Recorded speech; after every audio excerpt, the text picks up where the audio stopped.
She sold her first night to a stranger for dollars. Turns out he's her new CEO. $10,000. One night, April slid the envelope across the rooftop table like it was nothing. Bass shook the glasses. Atlanta glittered below. Naomi didn't touch it. I don't sell myself. You sell time at $12 an hour, April said, voice honey smooth. Your mama's on a ventilator. Landlord left 3 voicemails. And, she nodded at Naomi's buzzing phone, hospital billing. Again, Naomi flipped the screen. Past due. Text. A red banner from Northside. A voicemail from her manager. Naomi, I'm sorry. We have to let you go. Her throat tightened. April tapped the envelope. Suite 4708. Midnight. No names. No violence. Contract consent. Cash. And if I say no? Naomi asked. Then you find another miracle by Friday, April said, already standing. Or you let the world choose for you. Naomi stared at the skyline until the lights doubled. Tasha's message popped up. Rent. Today. You good? Her thumb shook over the keyboard. Why me? She asked. Because when I said 10,000, you didn't smile, April said. You flinched. Honest people flinch.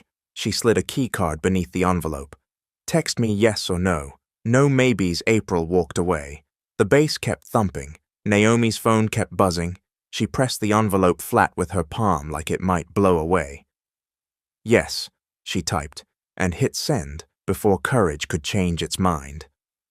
8 hours earlier, the hospital smelled like lemon and urgency. At the billing window, a woman in scrubs clicked to the next screen. Ms. Carter, your mother's procedure is queued for tomorrow. We need the balance before noon or it moves to next week. Next week is too late, Naomi said, clutching her tote. I can bring half. I'm sorry. The woman's face softened in that way that didn't change policies. Funds have to post. Naomi nodded because crying wouldn't reprogram the system. In room 412, machines hummed and Mrs. Carter's eyes were bright as Sunday. You look like you fought the weather, her mother teased, squeezing her hand. I'm just thinking loud, Naomi said, tucking the blanket. I'll fix the bill. You always find a way, Mimi, Mrs. Carter said, then gentler. Make sure it's a way you can sleep with. Naomi kissed her knuckles. I hear you. She jogged to Sugar and Steam with hospital air still in her lungs. The bell above the door jangled. The morning rush had emptied. Her manager slid a sealed envelope across the counter. Final paycheck, thin as paper truth. Naomi, baby, I can't keep covering the late clock-ins, she said, voice kind and final. I'm sorry about your mom. I understand, Naomi said, which was different than being okay. Outside, heat lifted off Peachtree in waves. A bus hissed past. Someone laughed into a phone. Life didn't pause because hers had hiccuped. She texted Tasha. Headed home. We'll talk. At the apartment, Tasha met her at the door, scarf crooked, eyebrows louder than words.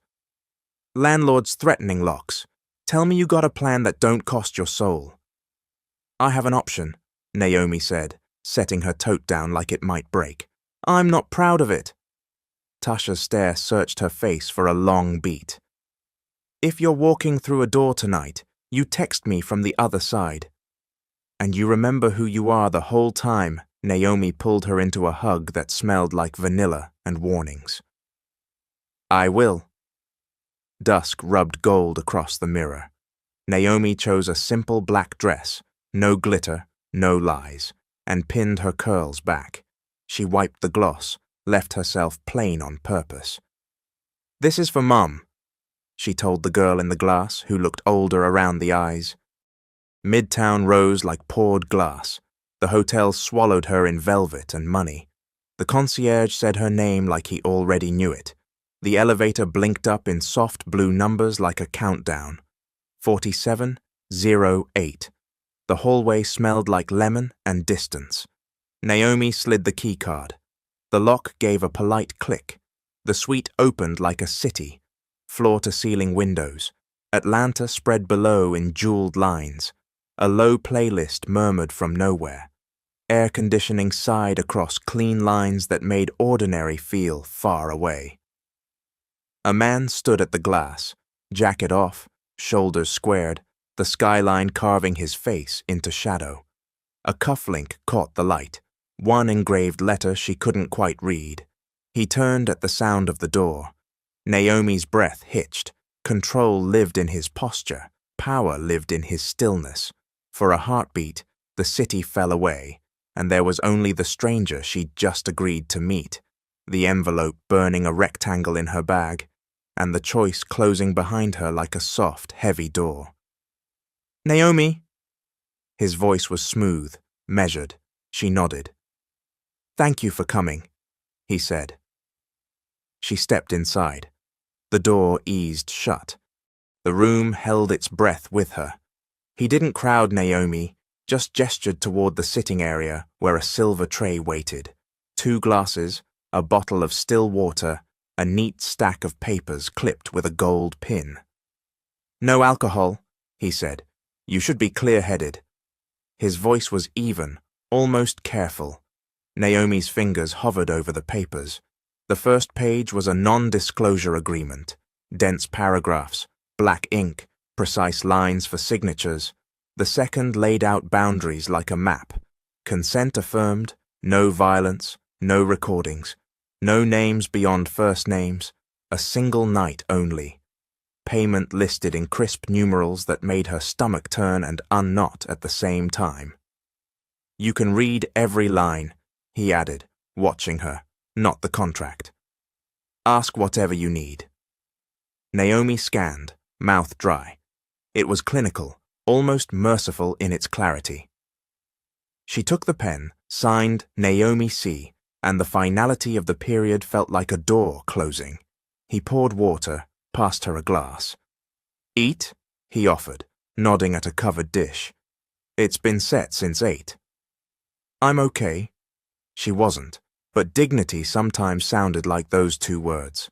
His jacket lay across the arm of the sofa, the cuff glinting with a small metal monogram. Just a single letter, K.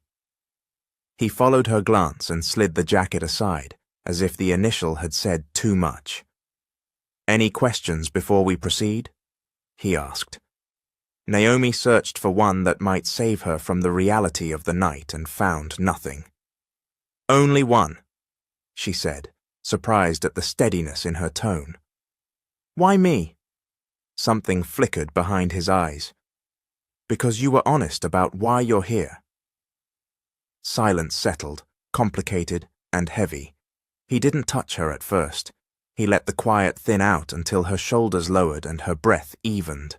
When he finally reached for her hand, his palm was warm, steady. Nothing like the cold bargain on paper. The city blinked behind him as if it, too, was watching. What happened after belonged to implication, not detail. A softening of distance, the press of foreheads, a kindness she hadn't expected, a carefulness that made her ache in strange ways. Naomi felt seen and unseen at once, present and far away, like standing in the doorway of her own life, choosing to step through because there was no other path.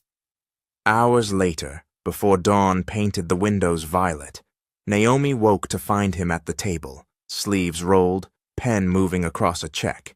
He'd set a folded robe at the foot of the bed, the hotel's logo stitched like a crown. "Bathroom stocked," he said, without turning, voice still that measured baritone. "Take your time." She dressed quietly, folded the robe back into a perfect square. When she approached the table, he slid the check toward her, and another envelope, heavier than the one April had flashed. "It's all there." Plus enough for the hospital to move quickly. His eyes met hers, unreadable. "One more thing. If anyone contacts you about tonight, call this number and say nothing else." A white card, no name, just digits. Naomi took the envelope, its weight anchoring her to the floor. "This never happened," she said, testing the words. He hesitated. "It happened," he corrected softly. "We just won't speak of it." A breath she didn't know she held left in a tremor. "Thank you." He nodded once, as if gratitude made him uncomfortable. "Get some rest." By the time the elevator doors closed around her, Naomi's hands had stopped shaking. Dawn broke over Atlanta in streaks, and the city looked almost gentle. She went straight to the hospital, paid down enough to shift her mother's chart from red to cautious yellow, watched the clerk's brows lift at the amount, felt air return to her lungs. She brought ginger candies to Mrs. Carter and kissed her forehead while she slept. Outside, she texted Tasha. "Rent covered. Hospital too. We're okay for now." 3 dots popped up, lingered, disappeared. Then, "I don't like it, but I love you. Come home."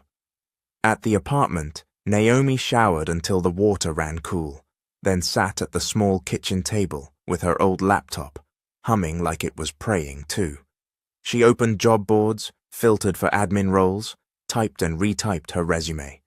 One posting caught her eye: Junior Administrative Associate, King Enterprises.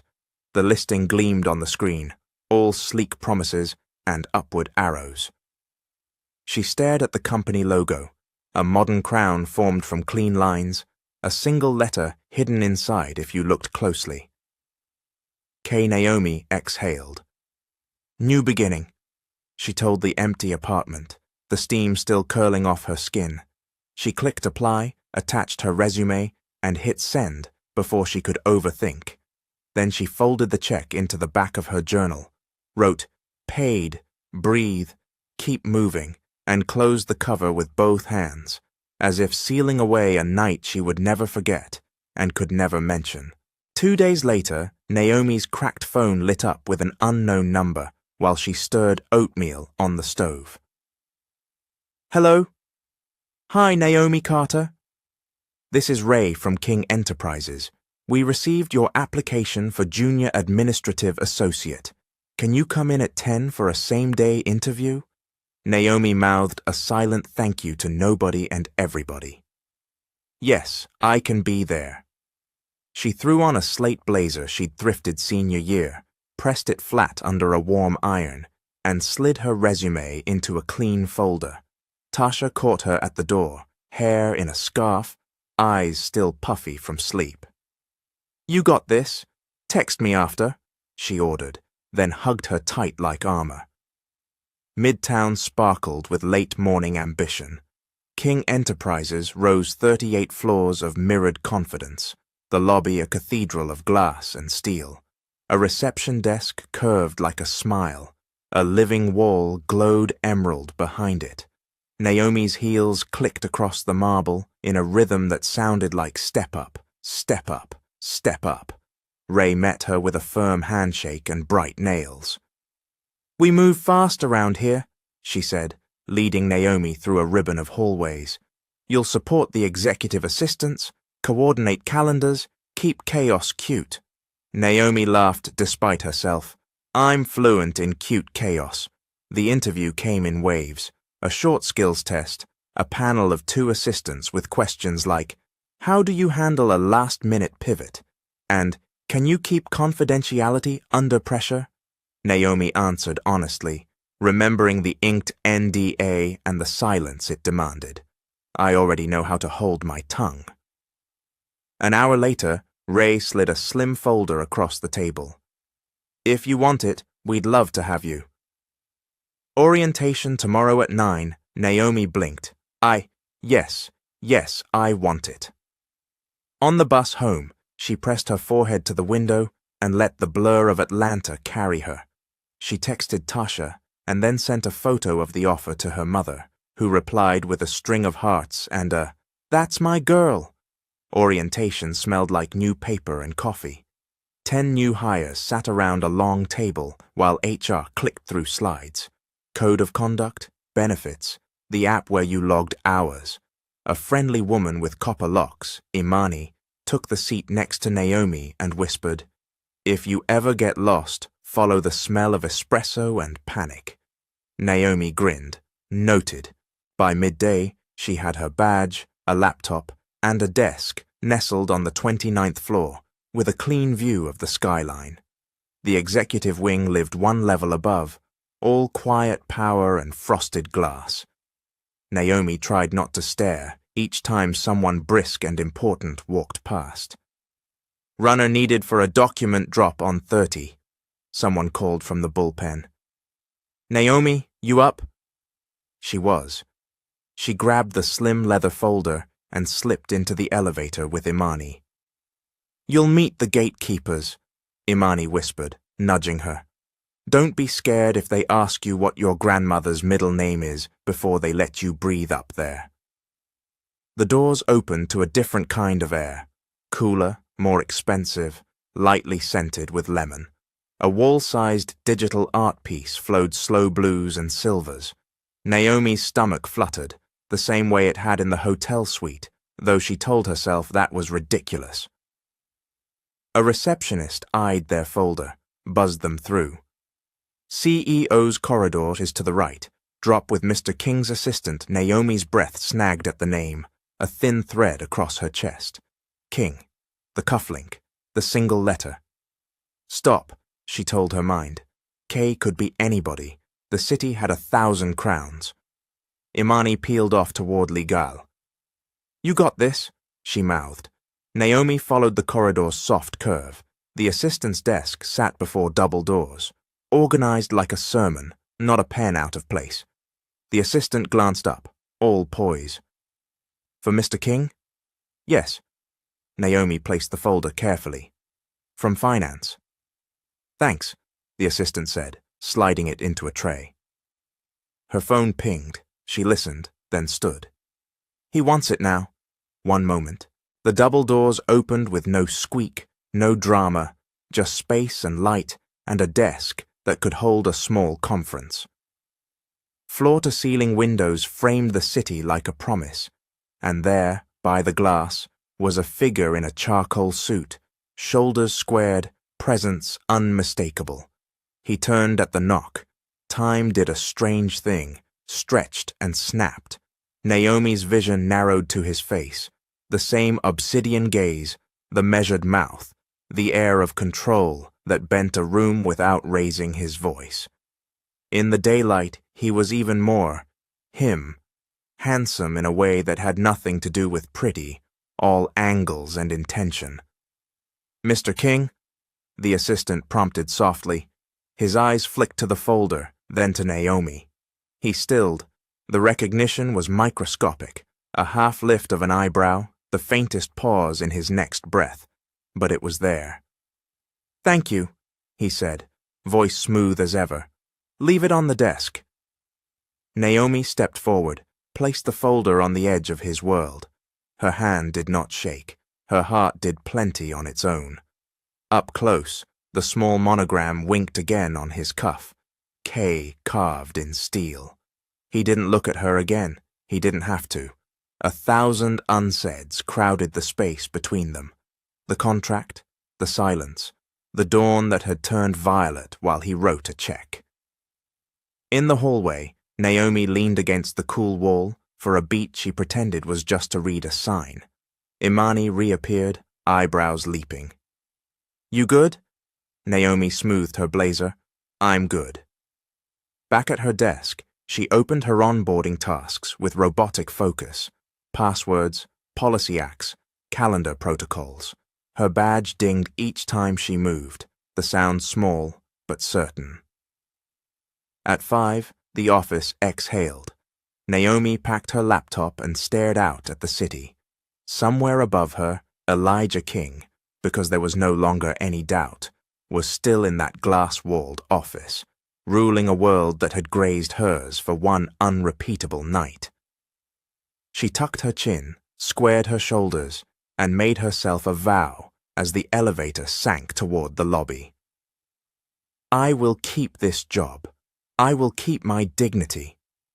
And whatever Mr. King remembers or forgets, this is my new beginning.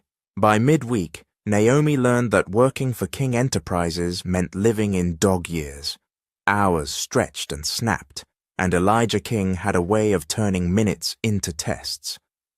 Reschedule the 9:30 board brief to noon, then back to 10:15, he said, without glancing up, eyes on an earnings graph, and secure a quiet room. No glass. No glass, she echoed, already tapping, throat tight. The executive floor was made of glass and money. She found a windowless huddle space, charmed facilities into swapping out a broken speaker, and negotiated 3 executives' can't-move calendars like she was playing speed chess. At 10:14, she slid the printed deck onto his desk. Room C, everyone confirmed. He flipped to slide 6, one brow ticking. You missed a duplicate access label. I'll fix it, she said, tugging the deck back. She sprinted to the printer, swapped the sheet, and returned as the first director arrived. Elijah didn't smile. He also didn't hand the deck to anyone else. By noon, she'd learned his tells. The pause before a criticism, the strange fairness underneath it. He didn't yell, he expected, and the expectation itself felt like heat. At 3, he stopped in the bullpen, the air sharpening with him. Carter, he said, voice clean as a blade. Walk. She fell into step. Yes, Mr. King. I asked for an executive summary on the vendor disputes. His stride didn't falter.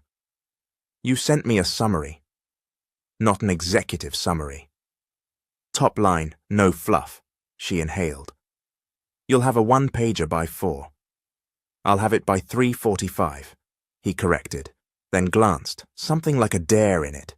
She wrote standing at a counter, Imani ghostwriting jokes on sticky notes to make her breathe. At 3:44, Naomi placed the page on his desk. He scanned, tapped a line. Better. Thank you, she said, pulse still in her ears. He looked up fully then, and the room shrank. Don't thank me for doing your job well. A beat. Keep doing it. That night, Tasha waited at the kitchen table with 2 bowls of boxed mac and cheese and the expression of a sister ready to intervene. How's CEO Kryptonite? Naomi groaned. He's not kryptonite, he's gravity. Uh-huh, Tasha said, the words stretched. And gravity's not safe to fall for either. You're there to work and get Mom right. That's it. I know, Naomi said, meaning it. Even still, the memory of his voice rounding her name a certain way kept showing up uninvited.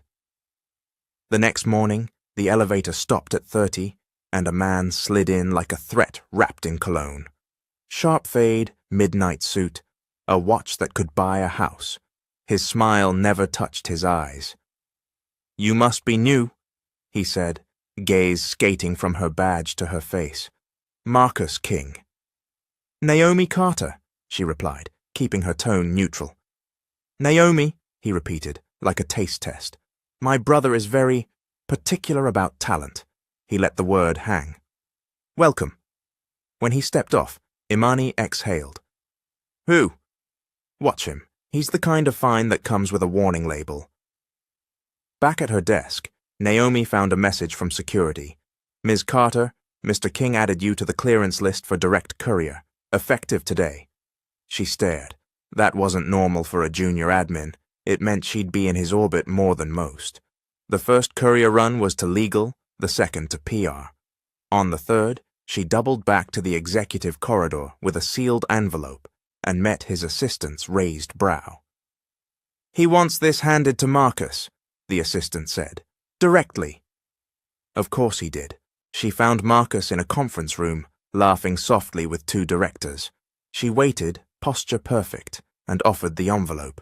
He took it, blade smile widening as he slid a finger under the seal.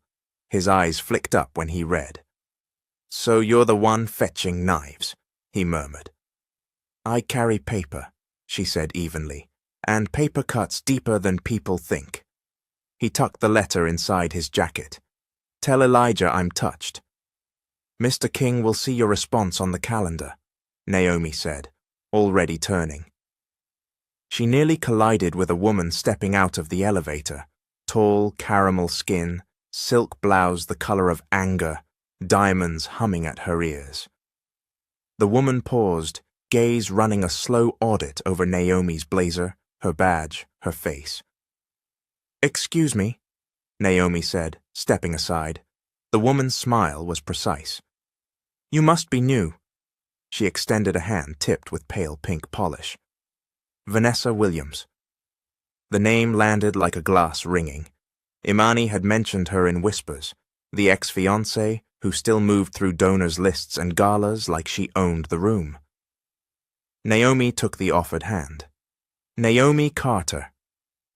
"Carter," Vanessa repeated, tasting the syllables like she might send them back. Her eyes warmed without getting kinder.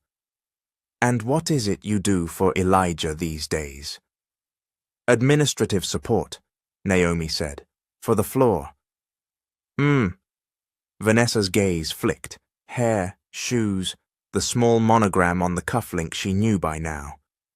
"How supportive." Before Naomi could reply, the double doors to Elijah's office opened. He stepped into the hall, pausing at the sight of them both. For the first time since she'd met him, Naomi saw surprise unmasked on his face, gone in an instant, but real. "Vanessa," he said, voice cooled. "You're early." Vanessa's smile sharpened. "I wanted to admire your view." Her eyes slid back to Naomi, conspiratorial and cutting. "And see what's blocking it." Vanessa's perfume lingered long after she glided into Elijah's office, a cool citrus that made the air feel thinner. Naomi set her shoulders and checked the board agenda again. Vendor disputes, Q3 outlook, expansion vote. No glass room, room C, like he'd asked. Not a pen out of place. At 10:12, Elijah stepped into the conference room, tie straight, expression unreadable. Directors settled, leather whispering. Naomi took the side seat near the screen, laptop open, eyes on the clock. CFO Patel launched into the vendor slide. Numbers, milestones, penalties. Halfway through, Naomi's stomach dipped. The dates on the milestone chart didn't match the liquidated damages column. Someone had dragged a cell wrong. If they voted on this, the company would be on the hook for a 7-figure fee they didn't owe. She slid a sticky note forward, neat handwriting. Clause 14.2. LDs apply only if milestone C missed by vendor. Chart shows our delay. Check dates. Elijah's gaze flicked, quick as mercury. He tapped the page with his pen. "Rajiv, pause on 14.2. His baritone cut the room without raising. "Your chart implies we triggered the penalty. We didn't. We moved milestone B after their late shipment.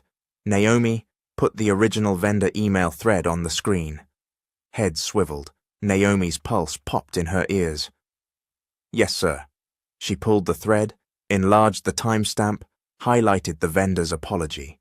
The room hummed with recalibration. A director coughed the kind of cough that means close call. Elijah glanced down the table. "We are not paying damages we do not owe. Update the analysis and circulate a corrected summary. By 4. He didn't look at Naomi when he added, "Good catch." The two words warmed places she hadn't planned on warming. She nodded once and kept typing. After the meeting, the hallway exhaled. Elijah followed the current to his office, Naomi a few steps behind with the updated deck. "You understood 14.2, he said, taking the pages. "I read the contracts," she replied. "Helps the calendar make sense." An almost smile tugged at one corner of his mouth, there and gone. "You read to the end." "Most people stop where they get bored. Boredom's expensive," Naomi said, then wondered if she'd overstepped. He didn't correct her. The day sharpened and blurred in equal measure. At 6, the floor thinned to stragglers and cleaners. Lights softened to evening. Naomi stayed, formatting a board follow-up, answering legal's questions, sorting tomorrow's chaos into boxes that felt manageable. "You should go home," Elijah said from his doorway, jacket off now, sleeves rolled. The distance between them felt shorter without glass and audience. "I'm fine," she said. "Almost done." He leaned against the frame. "You always say that." "How would you know what I always say?" The moment the words were out, heat flashed her cheeks. He didn't look offended. If anything, he looked interested. "I pay attention," he said simply. "It's my job." She saved the file, the whir of the laptop fan suddenly loud. "My mum's charts look better this week," she said, not sure why she was telling him. "The payment pushed things through." He straightened a fraction. "Good." A beat. "I can connect you with a patient advocate at Northside, someone who actually answers phones." The offer hung like a bridge no one was sure could hold. "Thank you," Naomi said. "I'll think about it." He nodded, stepped into the office, and for a heartbeat they were close enough that she caught the warmth on his skin, the clean scent of his soap, the hitch in her own breath. Something unspoken lifted between them, fragile as glass. His desk phone rang. The glass fell. "Elijah," he said into the receiver, voice flattening. A pause. "Vanessa, I said 8. I'm still at the office." He listened, jaw setting, then glanced at Naomi, something conflicted in the look. "I'll see you there." He hung up. "Big donor," he said, tone neutral again. "Old acquaintance." "I gathered," Naomi said, matching his neutrality and failing, her eyes giving away more than she wanted. He seemed to notice and looked away first. "Send the board follow-up." "Go." Naomi let the faucet run and stared at herself in the mirror, the girl in the black dress replaced by a woman in a slate blazer who could hold a room's attention with a clause citation. She dried her hands, steadied her shoulders, and turned straight into velvet. Vanessa blocked the doorway with a smile perfected for society pages. "Naomi, right?" "Yes." "I saw your little moment in the meeting." Vanessa's voice was light and razor-edged. "Elijah loves competence. Almost as much as he loves loyalty." "I work for the floor," Naomi said evenly. "Not for your assumptions." Vanessa's smile didn't reach her eyes. "I've known Elijah since he could barely afford a suit. Men like him build walls for a reason. Girls like you don't get keys. You get tours." Naomi's fingers curled around her phone, then released. "Have a good night, Miss Williams." Vanessa stepped closer, low and pleasant. "A word of advice. Know your lane. The last girl who thought she could merge crashed." Naomi brushed past, heart steady by sheer will. The corridor felt colder.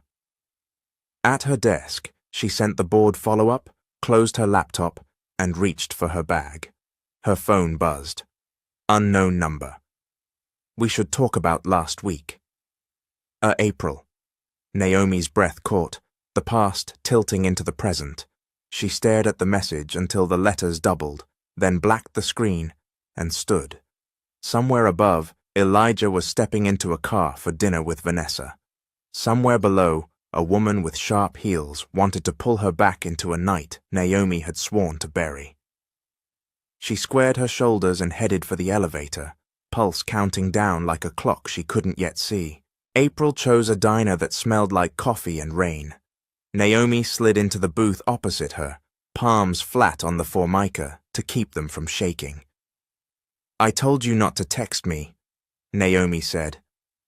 "I told you we'd only talk if it mattered," April replied, voice low.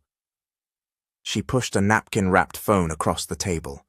On the screen, grainy photos, Naomi entering the Midtown Hotel, leaving before dawn, a zoom of the key card in her hand. Naomi's breath stuttered. "Where did you—" "Not me." April's mouth tightened. "Someone's shopping these, to the board, to the press. I'm burning my end before I get dragged with it." "Who?" Naomi whispered, Though a name had already formed like a bruise, April's eyes flicked toward the window where a dark sedan idled too long. "Your friend with the cologne and the sharp watch," she said. "Marcus King. He's been sniffing around for weeks. He wants to cut your CEO off at the knees." Naomi's stomach dropped. "Why tell me?" April's gaze softened for the first time. "Because you were honest that night, and because men like Marcus don't care who they grind up to win." Naomi slid the phone back. "Delete everything you have. I never want to see you again. Wish granted." April stood, smoothing her coat. "And Naomi? Be careful. He's meaner than he is smart." That evening, Naomi stopped by the hospital. Mrs. Carter was propped up with an extra pillow, braided hair neat, eyes bright like always. "You look like you're chewing on gravel," her mother said, patting the bed. "Sit and spit it out." Naomi laughed despite herself and told a half-truth. Work was intense. People were political. She didn't want to make mistakes. Mrs. Carter listened, thumb rubbing circles on Naomi's wrist. "Baby, fear and love wear the same shoes sometimes," she said, "but don't let fear do the walking. If something good is trying to find you, don't slam the door because you're scared of the neighbors talking." Naomi blinked hard. "Even if the neighbors are loud?" "Especially then." Mrs. Carter squeezed. "You got my backbone and your grandma's heart. That combo don't lose." Back on 30, the office had thinned to the faithful and the frantic. Elijah stood by his window, skyline laid out like a chessboard. He didn't turn when she stepped in with the contract summary. "Close the door," he said. She did. He looked tired in a way that didn't touch his posture. Jaw set, tie loosened an inch, eyes shadowed. "Marcus is pulling votes for the expansion reversal," he said. "He's telling directors I'm reckless, tying us to a vendor with exposure." His gaze cut to her. "You mentioned reading the contracts. Did you see anything that supports that?" "No," Naomi said. "He's twisting. The exposure's theirs." He nodded once, like he'd hoped she'd say it even if he knew. "He's also been busy. Calling old donors, whispering to people who listen when money talks." He paused, then surprised her. "When our mother died, I was 15, he said quietly. Marcus was 10. I worked nights at a loading dock in Decatur and showered at school. A man who pretended to mentor me stole my first app and my first shot. I learned there that everybody smiles while they measure your pockets." His eyes lifted to hers. "It makes you suspicious. Maybe too much. I know that." Naomi felt something in her chest unclench. "You made it anyway." "Barely," he said, and a ghost of a smile touched his mouth. "And I don't plan on losing now." A sharp knock cut the stillness. Marcus didn't wait for permission. He slid in like a storm in a suit, dropped a folder on the desk, and leaned back with his hands in his pockets. "Evening, brother." "Thought you'd want to see this." His gaze flicked to Naomi, then back to Elijah, a smirk stitched at one corner. "Your assistant seems efficient." Elijah opened the folder. Inside, a printout of a bank deposit, the amount from that Violet Dawn check, and a screenshot of April's text to Naomi, time-stamped yesterday. "We should talk about last week." "Yeah." Elijah's face didn't change, but the air did. "Where did you get this?" Marcus smiled. "Concerned Citizen Inbox. People love to be helpful when power is at stake." He reached for the paper as if it bored him. "You always did have a weakness for a pretty face with a sob story." Naomi's skin went cold. "That's not out," Elijah said to Marcus, voice knife flat. Marcus spread his hands, back toward the door. "Don't shoot the messenger. But do check your messages." He winked at Naomi, poisonous. "See you around." The latch clicked. Silence pressed in. Naomi found her voice. He's lying. Elijah held the printout, thumb along the edge. When he finally looked up, something guarded had shuttered behind his eyes. Tell me what this is. She swallowed. It's what you already know. A night, a payment, the only way I could keep my mother alive. And the text is from the woman who brokered it, warning me he was digging. I didn't answer. I didn't meet her. I saw you with her at Dalton's diner, he said, too fast. Heat flared up Naomi's neck. Because I went to tell her to delete everything, to protect you. Her voice shook now. To protect both of us. He set the paper down like it might stain his hands. You came into my company 2 days later. I applied before I even knew your name, she shot back. Before the elevator knew mine. He exhaled, long, a muscle ticking in his jaw. Naomi, I want to believe you. A beat. But people have sold me stories before. The words hit harder than she expected. I'm not selling you anything. His gaze was flint. Then why are you still taking meetings with the person who sold me you? It wasn't a question. It was a verdict. Naomi's mouth went dry. You think I'm a gold digger? Something like regret crossed his face and vanished. I think you're in over your head. She laughed once, broken glass. And you? You're not? He didn't answer. Naomi nodded, once. Understood. She set the contract summary on his desk with steady hands and left his office before the grief could climb out of her ribs and show on her face. Naomi typed the resignation email 3 times before she hit send. 4 lines, polite, final. She slid her badge onto her desk and breathed like she'd been running. Imani popped up over the partition, eyes sharp. Girl, what are you doing?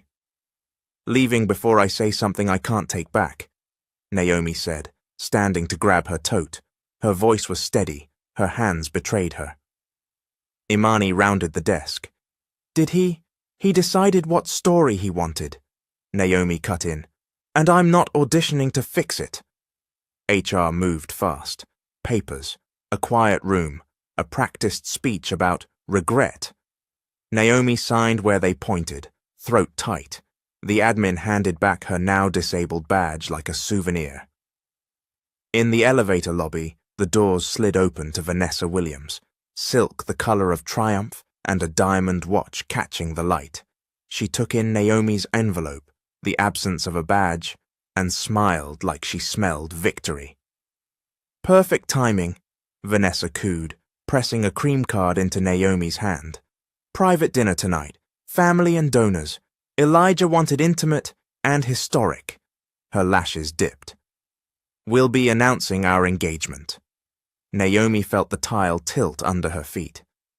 Congrats, she said evenly, refusing to blink first. Do come, Vanessa added softly. It's important to see how stories end when they're not yours. Naomi let the invitation hang in the air between them and stepped into the next car without taking it. The doors whispered shut on Vanessa's perfume. At home, Tasha listened without interrupting, then slapped the table. No, we are not going out like that. I quit, Naomi said. It's done. Then unquit, Tasha fired back. Or at least clear your name. That man's brother is out here forging whatever he needs.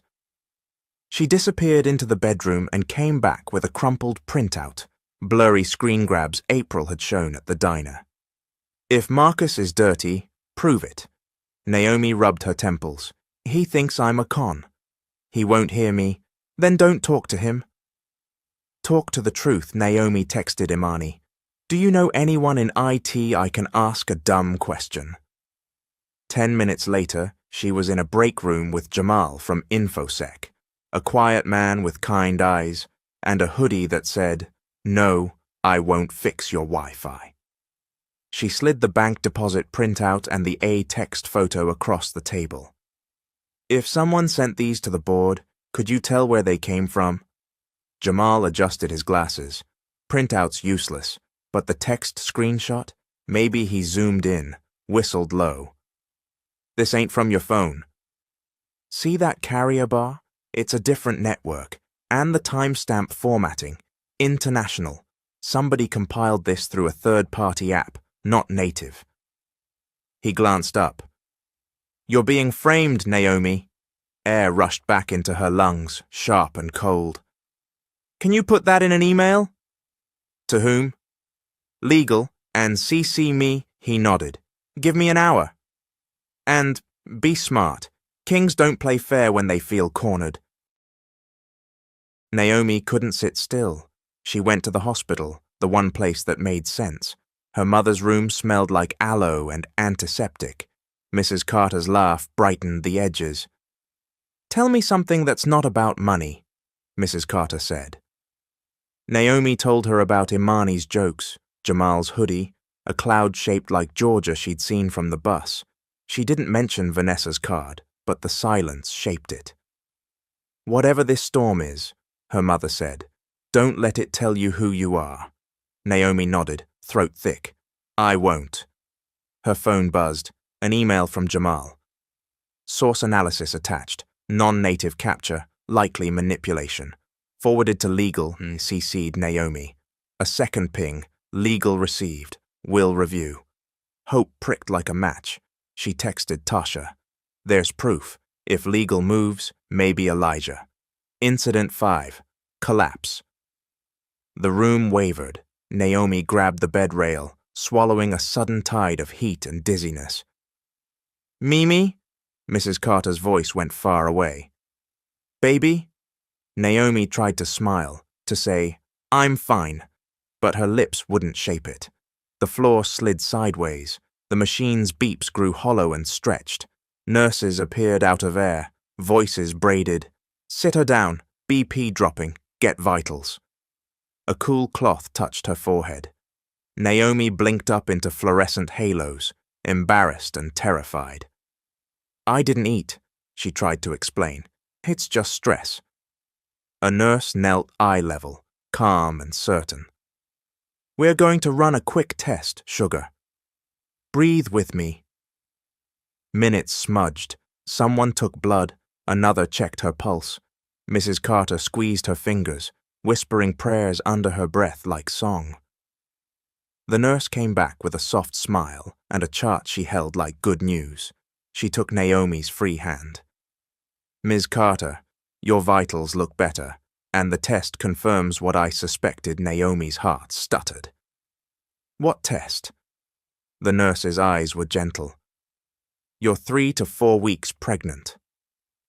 The word rang in Naomi's ears, pregnant as the room steadied, and her world tilted for good.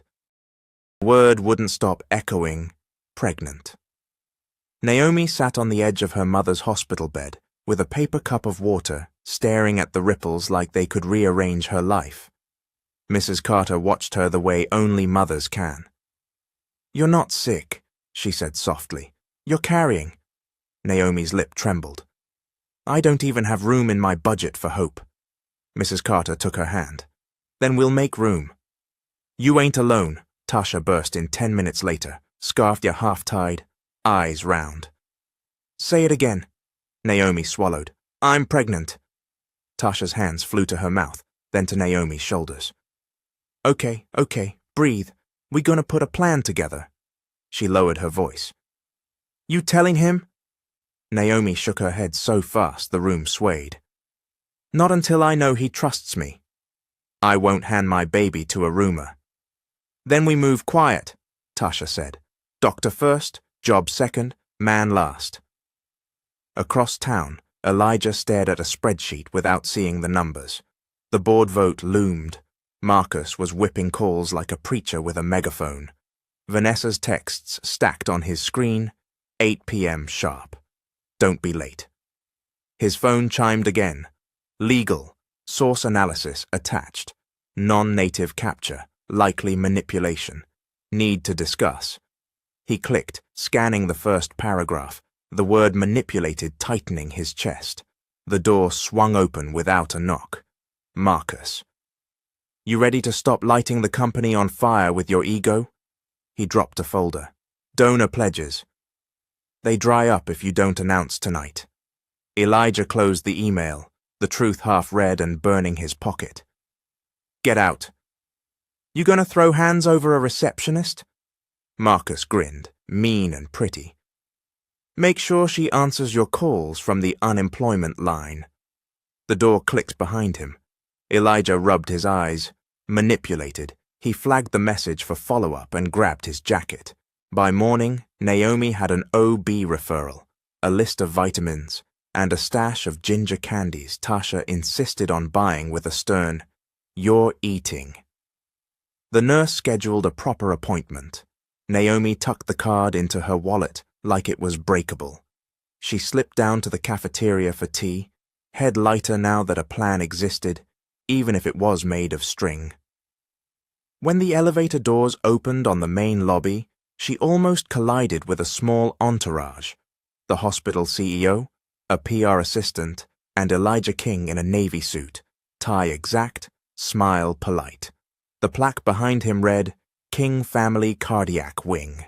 He looked up, and the air shifted. "Naomi," he said, surprise cracking his composure. The CEO followed his gaze, took the hint, and drifted toward the donor wall with the PR assistant. Naomi held her cup with both hands. "Mr. King." "I fund this wing," he said, as if that explained him being in her orbit again. "I was meeting a patient advocate." A beat. "For you." "For your mother," heat climbed her face. "You didn't have to do that." "I know." His eyes searched hers, an apology trying to find doorways. "Legal sent me something last night. It suggests the photo evidence was doctored, a cord loosened in her chest." "Jamal sent it. I asked for help." He nodded once, jaw flexing, anger, but not at her. "I should have." He stopped, started again, quieter. "I'm sorry." Forgiveness hovered but didn't land. Naomi sipped her tea to buy a second. The ginger turned her stomach. She set the cup down fast. "You're pale," he said, already reaching for the trash to take the cup. "Are you okay?" "I'm fine," she lied, the words small and brittle. "Just no breakfast." He studied her like a contract he didn't want to misread again. "Let me handle Marcus," he said. "Stay away from him." "Please, staying away ain't the problem," she said, mouth quirking despite herself. "He keeps showing up where I am." His gaze softened. "I'll make sure he stops." The CEO reappeared with a practiced smile. "Mr. King, the press is set. Quick photo by the plaque." Elijah nodded, then to Naomi, lower. "Patient advocate's name is Renee Voss." "She's expecting your call." He pressed a business card into her palm, fingers grazing, electric and brief. "And I did read your resignation." Naomi's throat tightened. It said what it needed to say.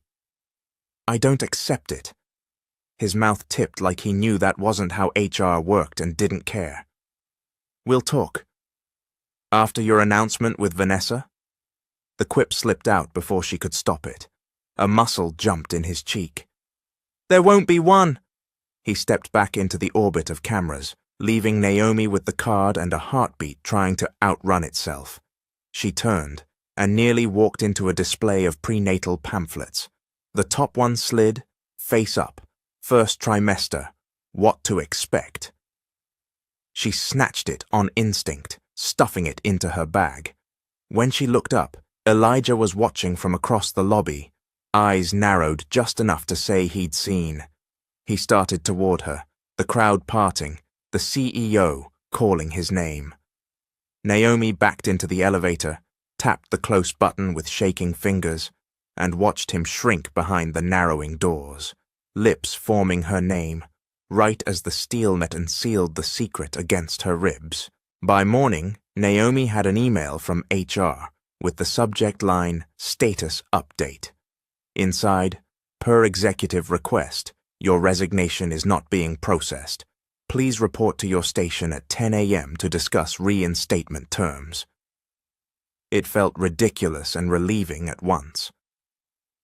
Imani met her at the elevator with a hug that cracked the tension. "Welcome back, Lazarus." "Temporary resurrection," Naomi said.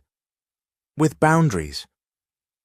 Boundaries meant a paper trail for everything, no after-hours meetings unless another staffer was present, and work routed through the assistant pool, not straight to the corner office. HR nodded through her list, surprised but receptive. When Naomi signed, her name looked steadier than she felt. Elijah waited in a small, no-glass conference room. He stood when she entered. "Thank you for coming," he said, voice low, careful. "I'm here for the job," Naomi answered, setting her notepad down like a shield. "Not for confusion." "Agreed." He studied her a beat. "Legal is pursuing the manipulation angle. IT traced the screenshots to a third-party tool. Marcus is behind it." His jaw flexed once. "I won't let him use you to hit me." "I'm not a weapon," she said, "or a weakness." A ghost of a smile. "Noted." He cleared his throat. "There's an investor gala tonight. PR wants you on run of show. I'll keep interaction minimal." "Professional is fine," she said, feeling the word take root. "Let's keep it there." Word traveled fast. By lunch, whispers trailed behind her like static. "She's back? Told you.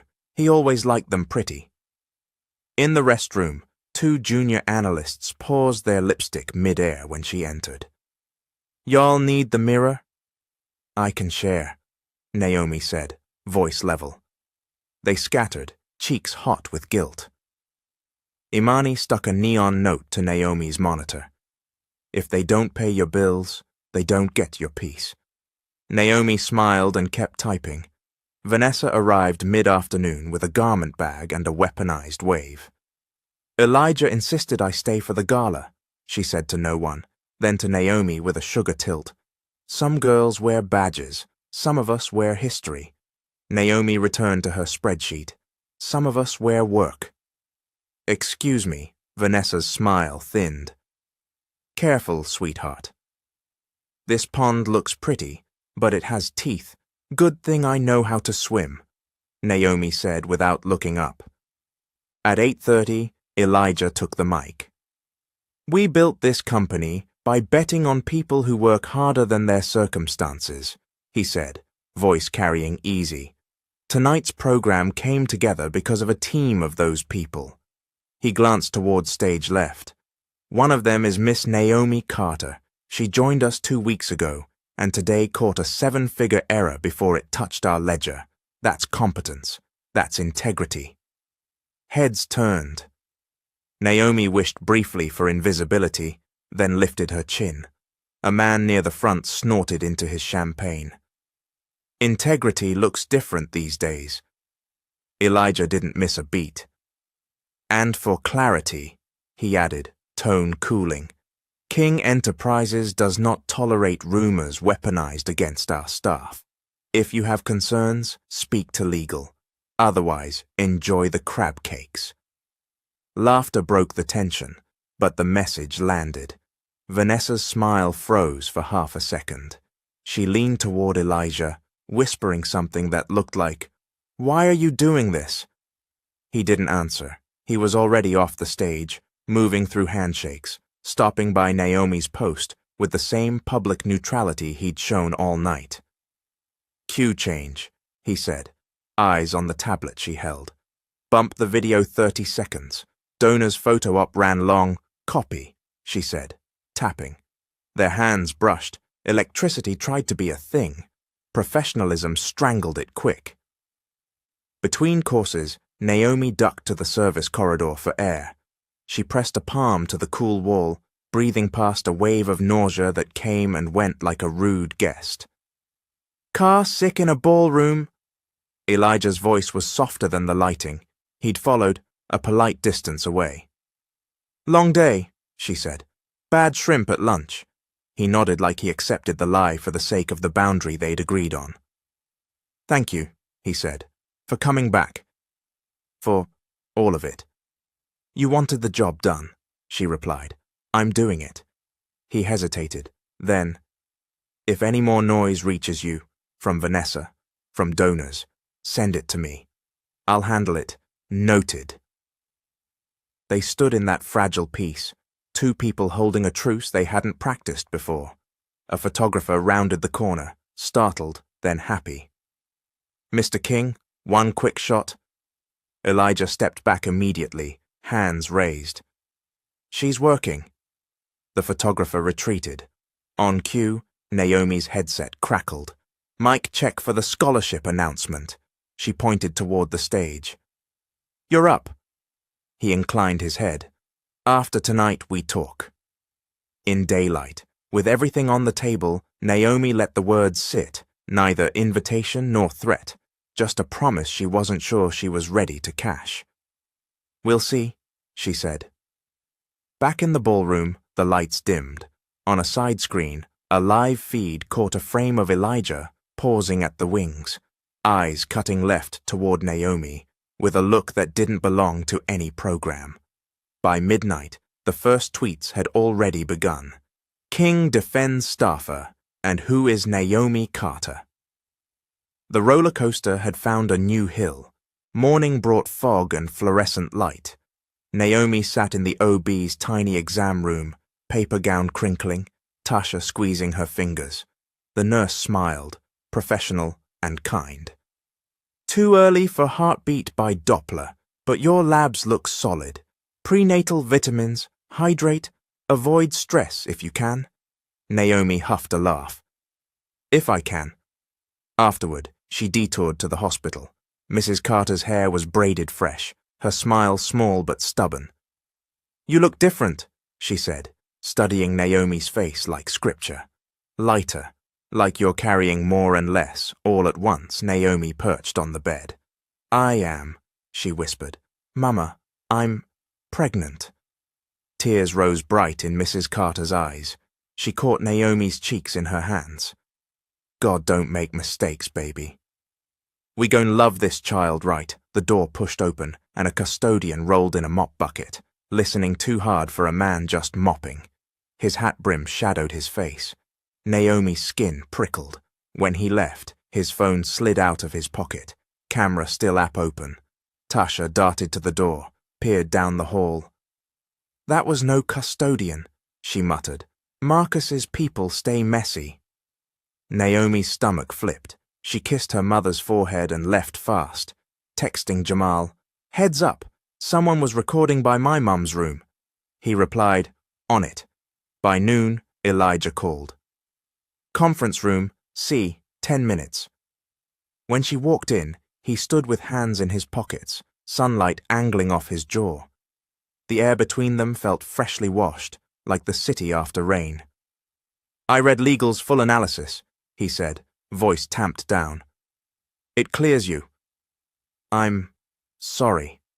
He swallowed, vulnerability flashing and retreating. I want to start over. No contracts, no doubts. Dinner tonight. Let's actually meet each other. The thing she'd begged the ceiling for finally sat on the table, warm and careful. Naomi's heart leapt, and then cautioned. Elijah, She stopped. Not here, not like this. She wanted to tell him everything, but the word pregnant felt fragile under fluorescent lights and corporate air. Slow, she said instead, palms open. We can move slow.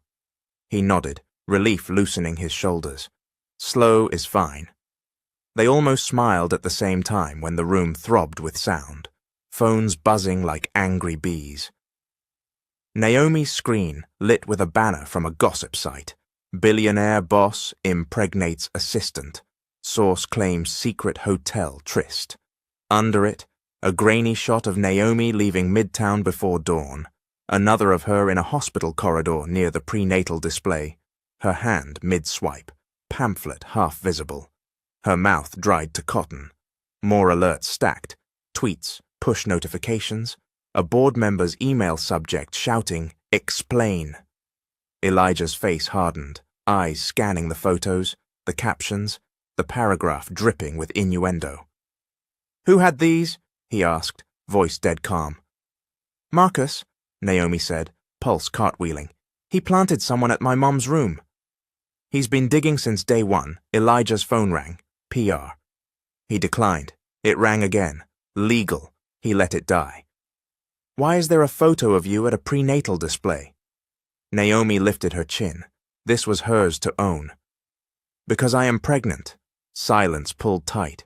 For a heartbeat, something soft and stunned moved across his face, a future that had not yet learned to breathe. Then the next alert hit his screen. A doctored screenshot, Naomi's name on a fake email to a reporter with a dollar figure and exclusive details. Marcus's latest knife, polished to a shine. Elijah's jaw clenched. Did you sell this story? Naomi's chest burned. No, Jamal can prove that's fake. Jamal proving it won't stop the board from bleeding.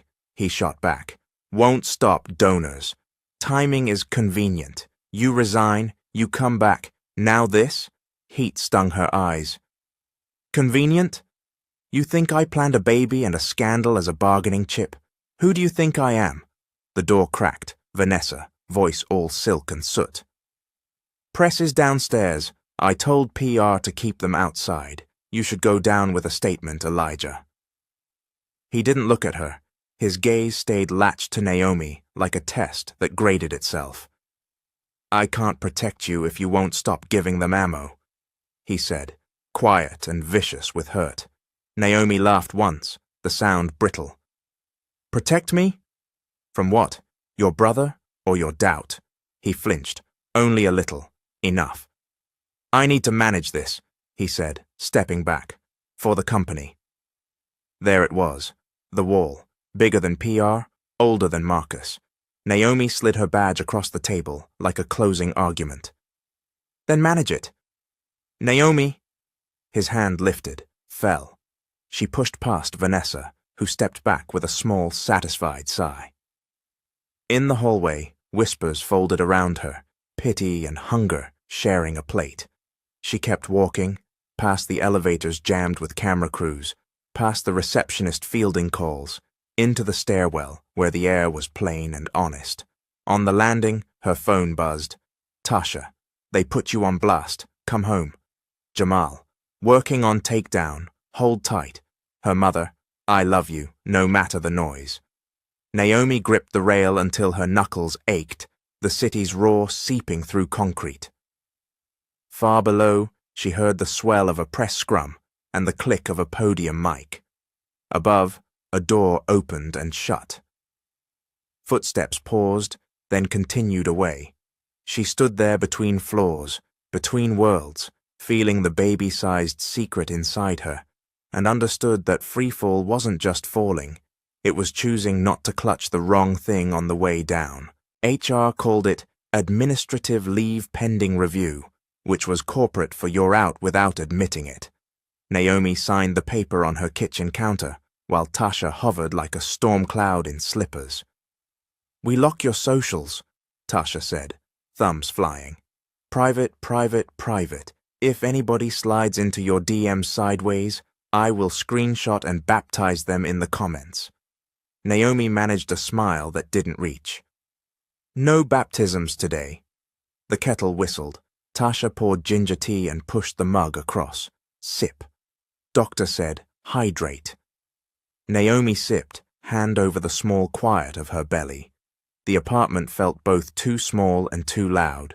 The AC rattling, the neighbor's TV murmuring, her phone lighting up and going dark with a rhythm that felt like judgment.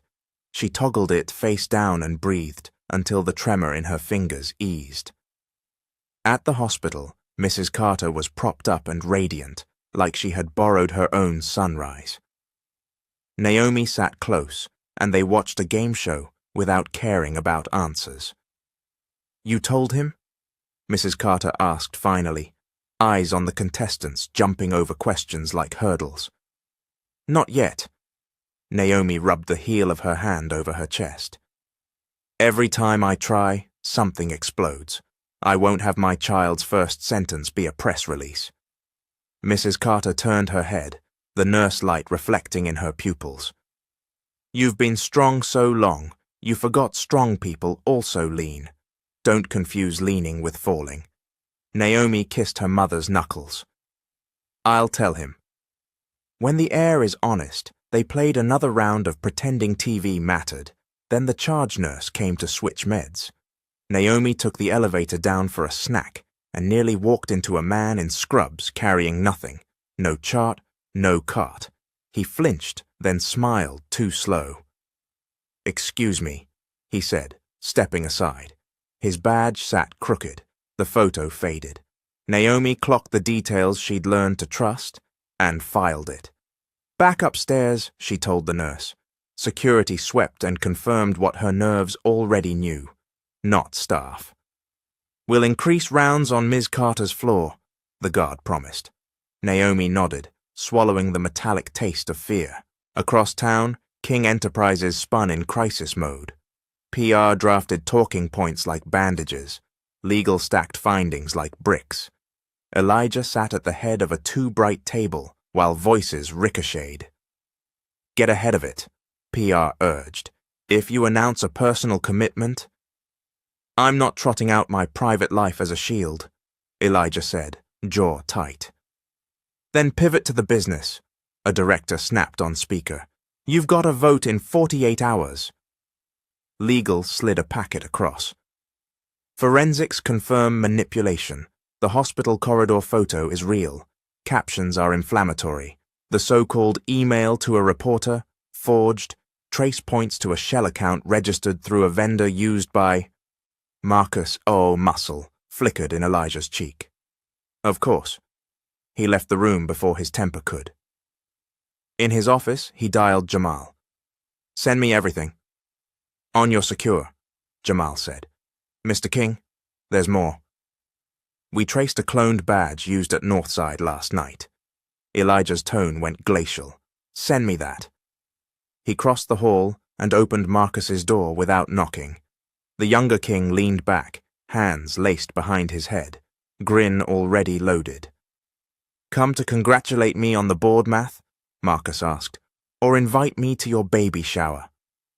Elijah set the forensics packet on the desk. You sent a fake to the press and a goon to a hospital. You think the board won't survive the truth about you? Marcus skimmed the first page, unimpressed. Truth is an expensive hobby.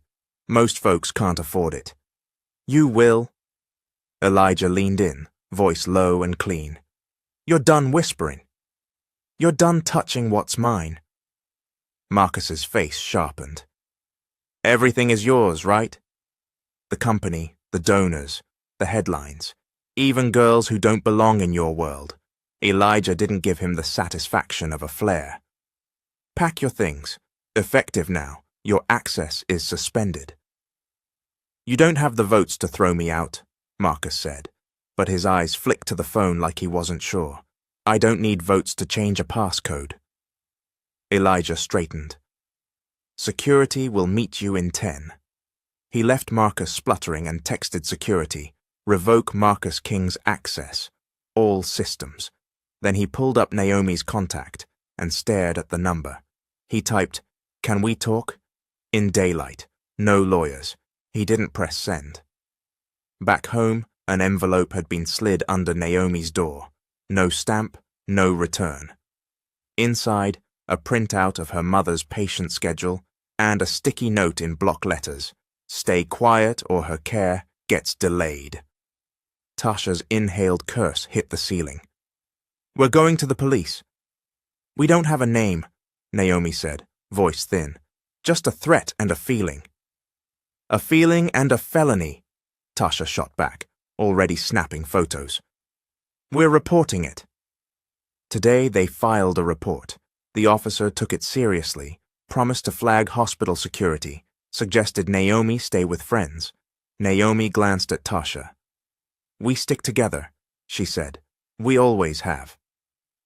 That night, the apartment tried to be peaceful. Tasha put on old R&B and chopped onions for stew.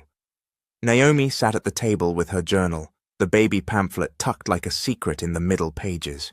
She wrote a letter she didn't know how to start. Hi, little one. Today was loud. Your auntie tried to fight the internet. Your grandma told me to lean. I'm learning. Her phone buzzed. Unknown. Heard you're free tonight. Let's talk numbers. A second later, another. Or we can talk about your mama's chart. Naomi's chest iced. She blocked, reported, turned the phone off. Tasha slid a bowl in front of her and squeezed her shoulder. Eat, then sleep. They tried. Sleep came like a skittish animal, bolting at any noise. Around midnight, Naomi gave up and went to the hospital. The night nurse waved her through with a soft smile. She's been resting easy. Naomi sat in the dark, listening to machines scroll steady lullabies. She told the quiet room more of the letter she'd started, voice low. I don't know how to do this, baby. But I know how to love hard. I know how to stand. A shadow moved behind the glass. Security walked past, then another nurse. Naomi exhaled. Safe enough. Her phone vibrated on silent, a calendar reminder she'd forgotten to delete. Dinner. 8 p.m. Private. The reservation she and Elijah would have had if the world hadn't split open. She closed her eyes and let the loss travel through, not around. Near dawn, a tech rolled in with a tray to draw blood. He fumbled the tourniquet twice. Naomi frowned. Leah usually does this. She called out, he said, without looking up. Let me see your badge, Naomi said. He lifted it without interest. The name read Leopar. The photo was real. The hologram was not. Naomi's body moved before panic could. She hit the call button and stepped between the tech and her mother, voice calm in the way you practice in emergencies. I need the charge nurse. The tech's eyes flicked to the door, then to Naomi. He smiled, small and mean. Tell your boyfriend to call off the votes, he murmured, or folks get slow at work. The door opened on a guard and the charge nurse. The tech bolted, knocked the tray, vanished down the hall. The guard gave chase, radio blaring. Naomi's hands shook so hard she had to hold them together. The nurse checked Mrs. Carter, soothing. She's fine. You did right. Naomi nodded, throat too tight for words. Her phone lit with 3 things at once. A text from Jamal. Got the badge clone on camera. Sending to legal now. A voicemail transcription from an unknown number. We see you. And finally, a message from Elijah, time-stamped 3:12 a.m. I was wrong. I'm fixing it. Please answer. She stared at the screen until the letters blurred. A second text followed. I'm on my way to the hospital. Stay where you are. Naomi looked at her sleeping mother, at the corridor where the tech had fled, at the dawn bruising the window.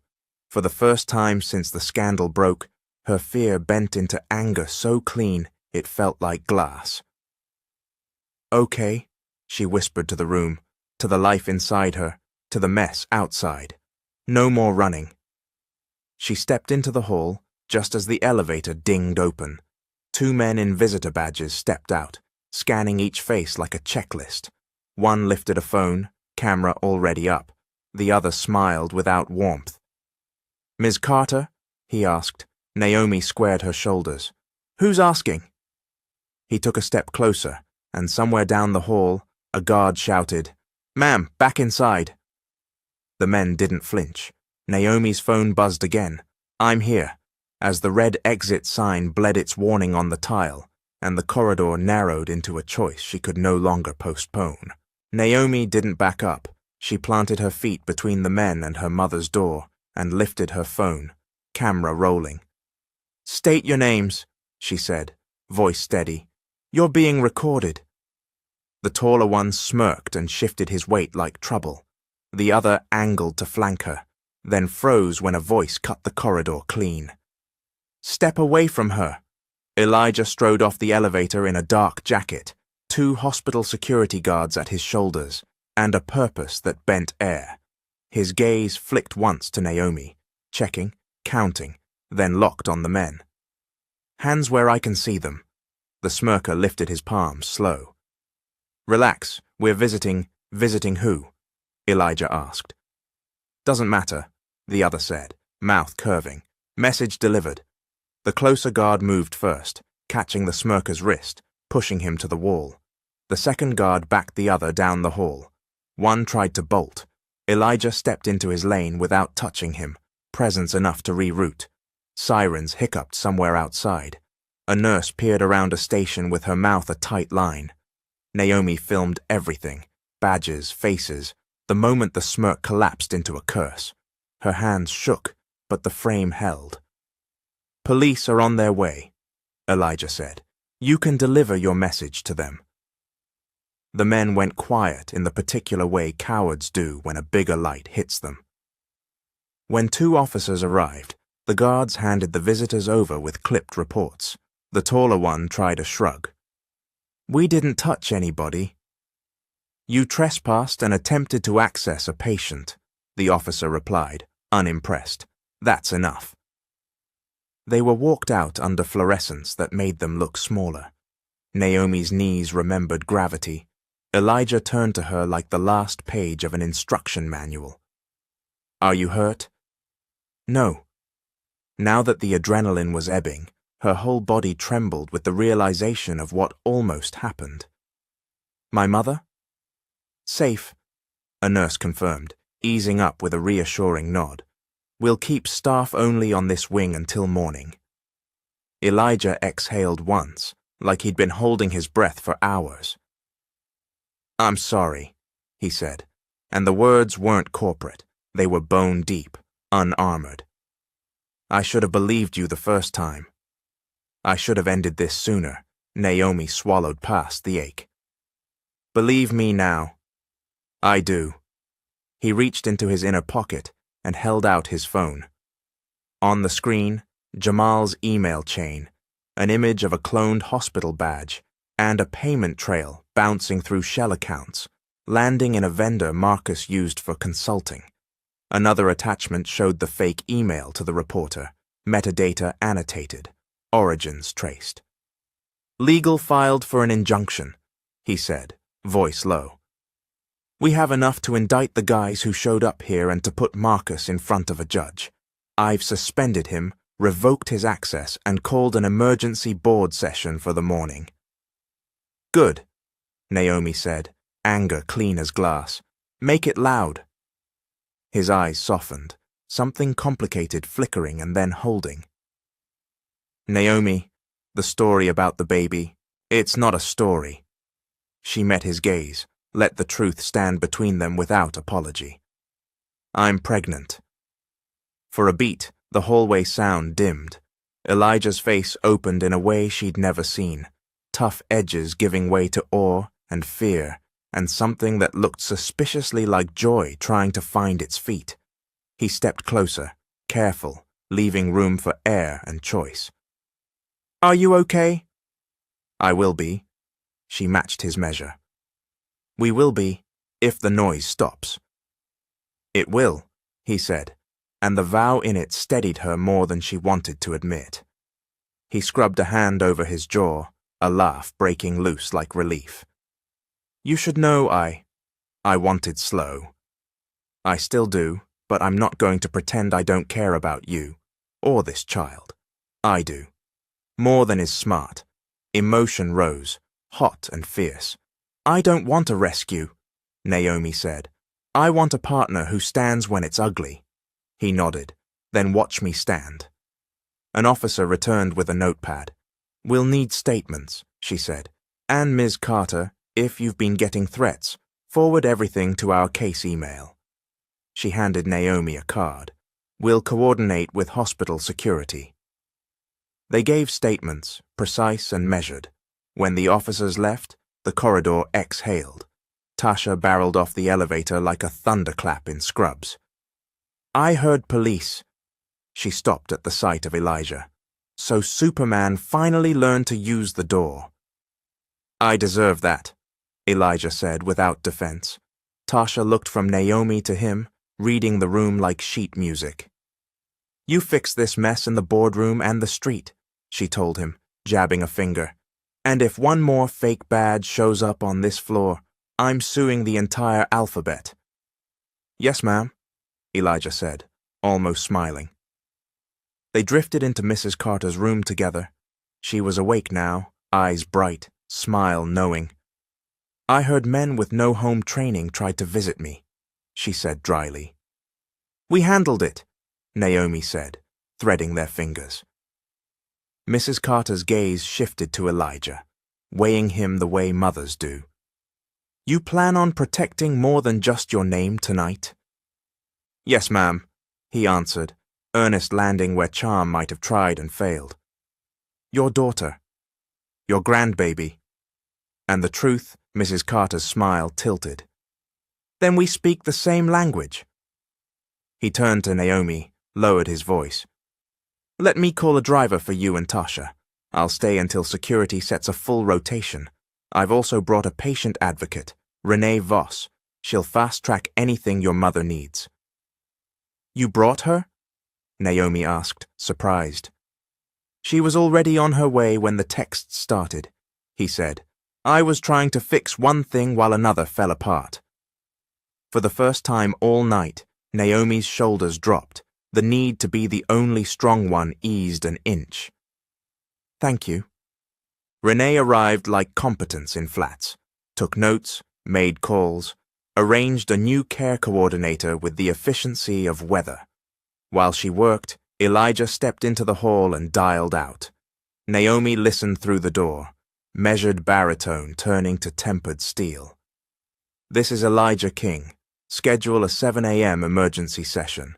I will present evidence of internal sabotage and a harassment campaign targeting an employee. We will vote to censure Marcus and strip his privileges pending investigation. And for the record, any director leaking to the press will be removed from committees. We build people up here. We don't hunt them." He hung up and met Naomi's eyes through the thin glass. No glass, she thought, remembering how he'd said it his first week. No glass. Tonight he'd made good on it. Vanessa's name flashed briefly on his screen. He let it ring. Then he typed a message and hit send. She wouldn't be flanking him at anything again. When the floor finally quieted, Naomi stepped into the hall and stood in front of him, tired and steadied, palm unconsciously over the small life inside her. "I don't know where this goes," she said, "but I know what it can't be." "No lies," he said. "No walls that keep the wrong people out and the right people guessing. No headlines making decisions we should make." She nodded.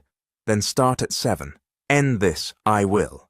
He hesitated, then risked it. "Naomi, Her phone vibrated with a new alert. Boardroom doors, 6:59 a.m. Live from a burner account that shouldn't know anything. A photo loaded. Marcus standing with two suited men Naomi didn't recognize, handing over a thin, silver drive. The subject line read, Plan B. Naomi's blood went cold. She turned the screen so Elijah could see. His expression didn't change, but the fire behind it intensified. "Then we ended at 6:59, he said. Somewhere beyond the windows, Atlanta's night began to peel back toward morning. Inside lines were drawn clean. Tomorrow would be loud. Tonight, at last, the truth had teeth. At 6:42 a.m., the boardroom was a cold aquarium of glass and chrome. Jamal rolled in a Pelican case and snapped open a laptop like he was about to perform surgery. Legal stacked binders. Security checked badges twice. Elijah stood at the head of the table in a dark suit, tie crisp, eyes on the door. Naomi slipped in with Imani and legal, small heartbeat steadying under her palm. Tasha texted from the hospital. Security posted. Mom's resting. I'm watching. Naomi breathed. Renee had already switched her mother's chart to a new coordinator. The night had edges, but it held. At 6:58, Marcus swaggered in with two men in consultant haircuts. He tossed a thin silver drive onto the table like a magic trick. Plan B, he said, for when you burn the company down and need a scapegoat. Good morning, Elijah replied, voice even. He nodded to security. Scan the drive. The guard slid it into a hardware reader, wired to Jamal's laptop. Code scrolled. Jamal's mouth tipped, humorless. Malware wrapper. Signature matches the same vendor you used to spoof the hospital badge. He clicked. Screens lit around the table. A family tree of shell entities branching toward one name, M. King. Marcus's smile kinked. Coincidence? Pattern, Jamal said, hands moving. He brought up another window. Metadata from the Naomi leaked the story. Email, fonts and headers highlighted like a confession. Forged, created at 2:11 a.m. on a machine registered to your consultant there. He nodded at the taller man, who shifted in his seat like the chair had turned into a witness stand. Legal slid forward. We've filed for an injunction and provided evidence to the DA's office. We recommend immediate suspension, pending investigation, and referral for prosecution. Marcus laughed, sharp. You think I'm scared of your IT kid and a PDF? Elijah didn't look at him. He looked at the board. 2 men with cloned badges tried to access a patient on a hospital floor last night. Their pay came from a shell tied to Marcus. An employee, Ms. Naomi Carter, was targeted with doctored files and stalked in a medical facility to pressure me during a vote. His voice didn't rise. It cooled. We build people up here. We don't hunt them, not for contracts, not for votes, not for ego. A director cleared her throat. Is Miss Carter present? Naomi stood. 100 eyes weighed, she didn't bend. I came here to work. I caught an error because I read the contracts you signed. Everything since has been noise. I won't apologize for surviving, and I won't be used to distract you from a man who weaponized that survival. Silence. Then the chairwoman spoke, voice clean. Motion to suspend Marcus King from all company duties and privileges pending investigation, effective immediately. Motion to refer all compiled evidence to the district attorney. Motion to adopt a staff protection protocol for harassment originating on or off-site. Second came from 3 sides. All in favor? Hands rose, one after the other. Opposed? Chairs creaked. No hands. The gavel wasn't real, but the decision landed like one. Security stepped to Marcus's chair. He smirked and stood slowly, palms up. You'll miss me? We'll manage, the chairwoman said. As they led him out, he flicked a glance at Naomi. You won the room. Cute. You won't win the street. Naomi met his eyes, voice low. Watch me. The door closed on his cologne and his era. Jamal exhaled. Legal collected drives. A director who had looked skeptical since the scandal broke leaned toward Naomi. Ms. Carter, I'm sorry. Naomi nodded once, shoulders dropping a fraction she didn't know she'd been holding. Elijah caught her gaze then, something bright and raw crossing his face. Pride, relief, apology welded together. The chairwoman tapped her pen. One more item, she said, looking to Elijah. A statement? He nodded and spoke into the room and the decade. We will release a summary of today's actions. We will not discuss employees' private medical matters. We will invest in the patient wing we fund without letting donors dictate our ethics, and we will name what happened: internal sabotage, harassment, and fraud. We're done here. The meeting dissolved into murmurs and the metallic sigh of decisions. In the quiet lift lobby, the city pinked toward morning. Elijah waited as Naomi walked out, Imani squeezing her hand and peeling off toward Ligal. I was wrong, he said. No preamble, no boardroom voice. I let old wounds talk over you. I'm sorry I didn't believe you fast enough. I'm sorry I made you stand alone. Naomi studied him, the exhaustion, the fight still prowling his eyes, the steadiness underneath it. You didn't make me, she said. I've been standing alone a long time. Let me stand with you, he said, exhale catching like he'd finally used the right words. For you, for your mother, for our child, however slow you need. Her hand went to her belly without thinking. The baby wasn't a headline here, it was a quiet sunrise. Slow, she said, and honest. You can't fix me like a contract. You can show up like a partner. He nodded. Then this morning is day one.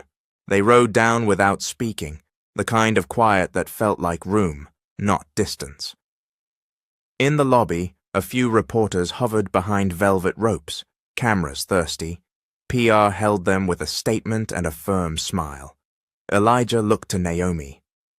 I can walk out alone. She shook her head. No glass, she said, a small smile. We walk. They stepped through the doors, shoulder to shoulder. Flashes flared, questions rose and bounced off the air like hail. Elijah paused just long enough to say, Company statement is posted. We protect our people. That's all a reporter called Naomi's name. She didn't break stride. Outside, a driver waited, but Naomi touched Elijah's sleeve. Hospital first. My mum should hear it from us.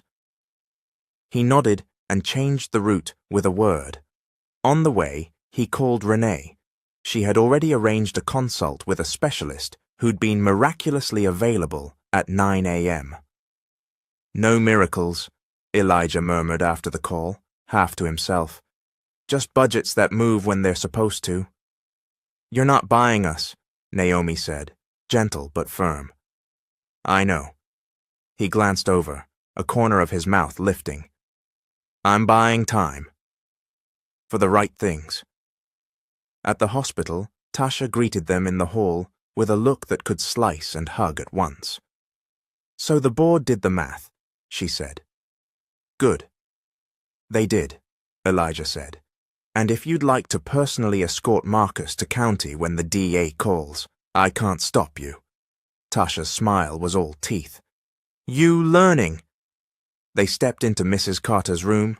She sat propped up, bonnet neat, eyes bright as if she'd swallowed sunlight. Naomi took her hand. Elijah took the other. It's over, Naomi said. For now, Mrs. Carter amended, wise. Storms circle back sometimes. But this room stays warm. She looked from their hands to their faces, reading whatever was written there. Y'all look like new people. We're trying to be, Elijah said. Mrs. Carter's gaze softened. Trying counts. Love don't count minutes. It counts effort. The specialist knocked and entered with Renee. Plans unfolded. A new regimen, a clearer timeline, a number to call that went straight to a human who answered. Naomi felt her lungs remember how to fill all the way. When the doctors left, Elijah turned to Naomi, voice low. I don't want to rush us into anything that looks good and feels wrong, but when you're ready, I want to build a life with you, not just stand in a crisis and call it love. Emotion swelled, grief and hope shaking hands in her chest. Then start with breakfast, Naomi said, eyes wet, with a chair pulled out and a prayer said and no headlines at the table. He smiled, real, boyish, rare. Breakfast I can do, Tasha snorted. Make it pancakes. She craves pancakes. Naomi narrowed her eyes. I didn't tell you that. You didn't have to. I know your face. They laughed, relief curling at the edges like steam. Outside the window, Atlanta shook off the last of night. Inside, Naomi laid her palm over the small life stretching into their morning and felt something gentle, undeniable, take root, not the end of falling, but the beginning of landing. Elijah squeezed her hand. Slow, he repeated. Honest, she answered. Together, Mrs. Carter added from the pillows, smug and satisfied, and for the first time since all of it began, the word fit the room. Breakfast came first, like Naomi asked. Elijah showed up at the apartment at 8 sharp with a grocery bag, and nerves he hid badly. You're early, Tasha said, arms crossed, pretending not to be impressed as he whisked batter in Naomi's chipped blue bowl. Early is a good habit. I'm cultivating it, he said, flipping pancakes with a concentration usually reserved for mergers. Naomi watched him from the doorway, robe wrapped over a soft bump that had begun to announce itself. Her chest warmed at the picture. Billionaire at a stove too small for his wingspan, sleeves rolled, trying. They ate at the tiny table, hands brushing, steam curling from mugs. Elijah bowed his head, awkward, sincere, and said a simple prayer for the day, for Mrs. Carter's strength, for the little one who already rewrote my priorities. After plates were cleared, he reached into his jacket. No speeches, no choreographed surprise, just a ring in his palm, old gold with a small stubborn diamond. It was my grandmother's, he said, voice roughening. She told my mother whoever wore it next had to love on the hard days, not just the pretty ones. I don't want to rush you, but I want to ask plainly. Naomi Carter, will you marry me, slow, honest, and together? Tears rose clean and fast. Naomi held his gaze and saw the man who showed up in hospital hallways and boardrooms, who learned to say I was wrong in a voice with no armor. She offered her hand. Yes, she breathed, slow and honest sounds like forever. Tasha whooped, already filming, then pretended she hadn't. Group chat is about to explode.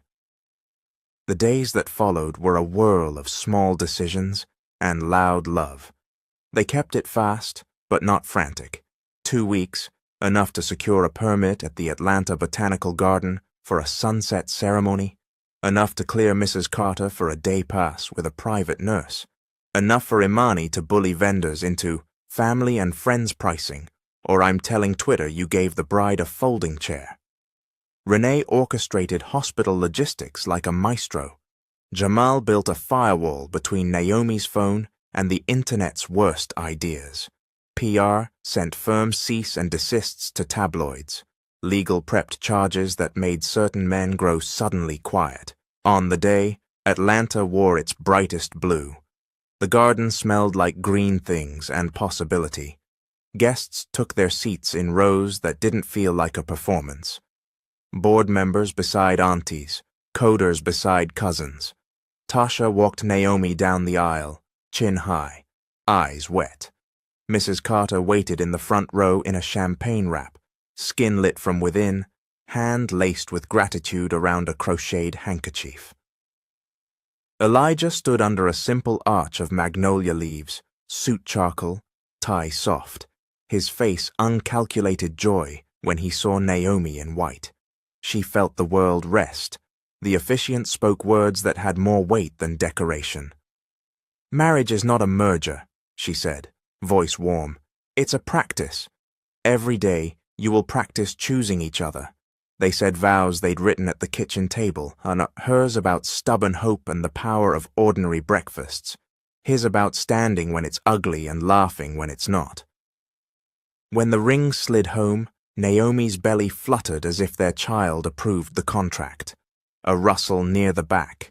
2 men in suits cut a line through the hedge, as if the world still owed them shortcuts. For a split second, Naomi's body remembered fear. Security moved as one, quiet and efficient. The taller man, one of Marcus's consultants, opened his mouth. The head of security shook his head once. Not today. They exited the way they came, swallowed by sunlight. The ceremony didn't even pause. When the officiant pronounced them husband and wife, applause rose like rain on a tin roof. Elijah kissed Naomi soft, then sure, the kind that built a house over both their heads. The reception glowed under strings of lights, a live quartet folding old R&B into air. Speeches were brief and blessedly human. Imani lifted a glass. To reading the contract to the end, and to writing your own. Jamal deadpanned, to multi-factor authentication, in life and love. The room laughed harder than the joke deserved, which was the point. Elijah took the mic and kept it short. We built companies and cases these past weeks. Today we build a table. He looked at Naomi like the sentence had meant to be longer, and didn't need to be. During their first dance, Naomi rested her cheek against his shoulder, counting heartbeats, feeling the baby roll like a small wave. He murmured, "Comfortable?" "Ridiculously," she said, and it was true. The dress, the shoes, the choice. Near dusk, Mrs. Carter rose with the nurse's help. The crowd parted. She wrapped them both in a hug that made Naomi 12 again, and brand new at the same time. "You did it right," she whispered. "You didn't let the world rush you past your yes." Elijah kissed her temple. "Thank you for raising my favorite person." Mrs. Carter's eyes shone. "Y'all go be happy now. I plan on bossing this grandbaby around for decades." They cut a small cake with too much frosting and fed each other gentle bites. Tasha wiped a tear and pretended it was the wind. Board members danced with interns. The COO learned a line dance badly and cheerfully. For a moment, the company felt like community, and the word didn't crack. As twilight pooled, fireworks popped beyond the garden. Illegal somewhere, perfect here. Colors bloomed over the canopy, red and gold and stubborn blue. Elijah laced his fingers with Naomi's, foreheads touching as the sky wrote thereafter, in loud handwriting. "Slow," he said against her smile. "Honest," she answered, palm over her bump, their little witness kicking in agreement. "Together," Tasha hollered from the dance floor, and the word lifted on laughter. Phones rose to catch the sky, but the moment belonged to the three of them. Woman, man, and the thrum of a new life, standing in a city that had watched them fall and watched them choose to rise. 1 year later, the house woke up to laughter and pancakes. Sun spilled over the Carter King kitchen like a benediction. Elijah flipped a stack with the same laser focus he once used to flip companies, a baby monitor clipped to his tee. On the screen, their daughter, Zora Naomi King, 8 months old and bossy with dimples, kicked her feet at the mobile, delighted with gravity. Naomi padded in wearing a college hoodie and the soft authority of a woman who'd survived a storm and planted a garden in its wake. She kissed Elijah's shoulder and stole a slice off the next pancake, like history repeating itself. "You're early," she teased. "Cultivated habit," he said, smiling. 2 more minutes." Zora announced herself with a half yodel, half giggle. Elijah scooped her up, kiss-attacked her cheeks, and set her in the high chair. Naomi handed over a banana spear while humming the little chant her mother used to sing. "We eat, we grow, we glow." They ate at the same tiny table they'd shared before everything changed, now set in a bigger kitchen with the same rules. No phones, no headlines, no glass between them. Elijah bowed his head and prayed like always. Simple, steady, thankful. Zora pounded her spoon in approval. "Big day," Naomi said, topping his plate. "We cut the ribbon at Open Doors at noon, meet the first cohort at 2, then Mama's check-up at 4. Tasha swore she's coming on time." Elijah's eyes warmed. Imani texted. The No Glass Scholarship Fund hit its first million, Naomi grinned. After the wedding, they'd launched Open Doors, a non-profit that gave emergency grants to women navigating medical bills, housing crises, and legal threats. It paired money with a hotline, staffed by patient advocates like Renee, and a bench of pro bono lawyers. Jamal built the secure portal. Imani ran programming with ruthless kindness.